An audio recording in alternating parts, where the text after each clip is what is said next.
नमस्कार साथियों, स्वागत है आप सभी का यूपीएससी पर। मैं हूं अंकित अवस्थी, आप हैं मेरे साथ में आज के एक बहुत ही बेहतरीन टाइटल में, जिसमें हम सब लोग जानने वाले हैं एक बेहद ही रोचक खबर के बारे में। हुआ यह है कि ड्राफ्ट किए गए हैं भारत सरकार के द्वारा कुछ नए नियम, जिसके तहत जो ई कॉमर्स कंपनी है और उनके ऊपर मतलब एक प्रकार से कंट्रोल स्थापित करने का प्रयास किया जा रहा है। क्या नियम किए गए हैं, कौन से कानून के तहत किए गए हैं, अगर आपको मालूम हो तो आईटी कंपनीज के लिए तो आईटी एक्ट 2000 के तहत किए गए थे। ऐसे ही साथियों कंज्यूमर प्रोटेक्शन एक्ट 2000 के तहत क्या किया गया है, अब मैं आपको वो बता रहा हूं।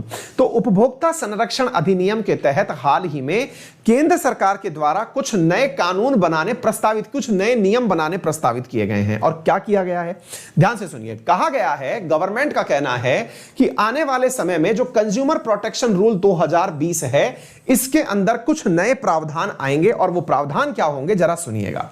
पहला कहा गया है कि ई commerce platform must not offer flash cell of any good and service. मतलब क्या हुआ, उसी प्रकार से आपने बहुत बार देखा है कि मार्केट में 1 किलो सर्फ एक्सल का पैकेट अगर 200 रुपए का है तो अमेजन और फ्लिपकार्ट वाले उसे अचानक 100 रुपए में बेच देते हैं।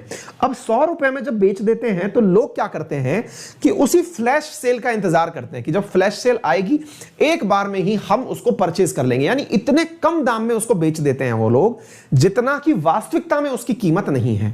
एग्जैक्टली। और ये क्यों किया जाता है, ये इसलिए किया जाता है ताकि मार्केट में जो छोटे मोटे प्लेयर्स हैं, जैसे कि कोई दुकानदार लगा के बैठा हुआ है, छोटा कोई बिजनेसमैन है वो चला रहा है, वो टिक ही ना पाए।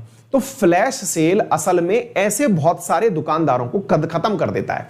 और इस वजह से बड़ी मात्रा के अंदर ई कॉमर्स वाले तो पैसे कमा जाते हैं, भले ही उन्हें लाभ ना होता हो। देखिए, जब फ्लैश सेल आती है ना, तो ई कॉमर्स कंपनियों को ज्यादा लाभ नहीं होता है। वो एक प्रकार से समझिए इन कंपनियों के द्वारा चलाया जाने वाला एक हथियार है, जिसकी वजह से ये बहुतों को निपटा देते हैं कि भैया तुम्हारा भी काम हो गया, लीजिए। तो ऐसी स्थिति आती क्यों है, ऐसी स्थिति आती इसलिए है क्योंकि फ्लैश सेल असल में लाभ कमाने से ज्यादा औरों को खत्म करने के लिए लाई जाती है। जितनी वर्थ नहीं है उससे कम में आप दाम बेच देते हैं। जैसे ऑनलाइन के अंदर आप सुनते होंगे, ऑनलाइन के अंदर आप सुनते हैं कि भाई कई आप इतने कम दाम पर कोई सामान बेच रहे हो, इसका मतलब है कि कुछ गड़बड़ कर रहे हो। गड़बड़ क्यों कर रहे हो, या तो आपकी क्वालिटी खराब है, या क्वालिटी खराब नहीं है तो आप दूसरे को नुकसान पहुंचाने के लिए यह काम कर रहे हो। तो ये इक्विटेबल काम नहीं है। इक्विटेबल काम नहीं है, इसका मतलब यह है कि आप प्रतिस्पर्धा को बिगाड़ने का काम कर रहे हो। और भारत में प्रतिस्पर्धा को कंट्रोल करने के लिए, यानी कंपटीशन को कंट्रोल करने के लिए कंपटीशन कंट्रोलर ऑफ इंडिया का पोस्ट होता है। Competition commission of India Bharat में एग्जिस्ट करता है। तो कंपटीशन कमीशन ऑफ इंडिया ने ही ये गाइडलाइंस को ड्राफ्ट करने के लिए कंज्यूमर डिपार्टमेंट को बोला कि भैया आप एक बार इन नियमों में परिवर्तन करो ताकि ये लोग फ्लैश सेल ना ला पाएं। तो इधर समझिए क्या नियम दिया गया है कि फ्लैश सेल नहीं लाई जाएगी, number 1। Number 2, e commerce platform must not offer flash sale, ये मैंने आपको बता दिया।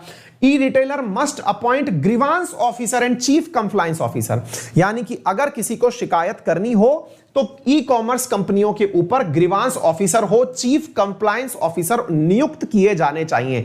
बिल्कुल वैसे ही जैसे सोशल मीडिया पर आपने व्हाट्सएप फेसबुक के लिए सुना, एग्जैक्टली इनके लिए भी अब ग्रीवांस ऑफिसर और चीफ कंप्लायंस ऑफिसर होने चाहिए। Titan rule for private brand that have the name of associated E commerce platform. मतलब क्या है, कई बार ऐसा होता है कि कुछ कंपनी, जैसे अमेजन है, अमेजन का एक प्रोडक्ट आता है उसका नाम है किंडल, है ना। ऐसे ही अमेजन के द्वारा अमेजन का ही वो बनाया हुआ आता है ना, वॉइस कमांड के लिए आता है ना, जिसमें अमेजन का वो बोलता है, मैं भूल गया क्या बोलते हैं उसको, है ना। तो ये अमेजन के खुद के प्रोडक्ट हैं। तो खुद के प्रोडक्ट तो कोई कितने भी सस्ते में बेच देगा, ऐसी स्थिति में तो मार्केट खराब होगा। तो मार्केट को बचाने के लिए यहां पर साथियों क्या करने की बात की जा रही है, प्राइवेट ब्रांड्स को एसोसिएटेड ई कॉमर्स प्लेटफॉर्म से रोकने की बात की जा रही है। ठीक, company selling imported goods should name the country of origin. आपने किस देश का सामान बना करके बेचा, मान लीजिए कि कोई चाइनीज सामान है, आपने चाइनीज सामान बेच दिया, तो उस पर आपको मेंशन करना होगा कि ये ओरिजिन यानी ये बना कहां पर है। तो आपको लिखना होगा country of origin is China, आपको वो मेंशन करना होगा ताकि जब कोई व्यक्ति सामान परचेज करे तो उसे पता चल जाए। Stakeholders can send feedback on proposed amendment by July 6।